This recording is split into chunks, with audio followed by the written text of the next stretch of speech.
Young उलमा leadership programme मौलाना शेख जहांगीर महमूद साहब दामत बरकातुहुम ये प्रोग्राम ऑर्गेनाइज़ करते हैं। हमारे बहुत ही अच्छे दोस्त हैं मौलाना वक़ास सईद साहब, मौलाना हमाद अब्बासी साहब और सारे हज़रात ये उनकी टीम का हिस्सा है और बहुत ही बेहतरीन प्रोग्राम उलमा के लिए, फ़ुज़ला के लिए तरतीब दिया है।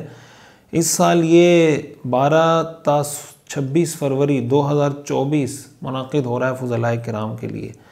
तो जो फ़ुज़लाए किराम इस साल ख़ुसूसन जो फ़ारिग़ हो रहे हैं तो उनको मैं ये तजवीज़ दूंगा, ये मशवरा दूंगा कि इस लीडरशिप प्रोग्राम में ज़रूर शरीक हों। इंशाअल्लाह इससे आपकी सलाहियतें निखरेंगी, आपकी स्किल्स बेहतर होंगी, आपको तरजीहात के तयन में आसानी होगी। आगे जाकर अगर आप कोई बिज़नेस करना चाहते हैं, जो आप अपनी ज़िंदगी के लिए कोई अमली फ़ील्ड मुंतखब करना चाहते हैं, तो इससे इंशाअल्लाह आपको बहुत फ़ायदा होगा। हमारे बहुत सारे फ़ुज़ला उलमा इसमें शरीक होते रहे और उन सब का फ़ीडबैक बहुत अच्छा है।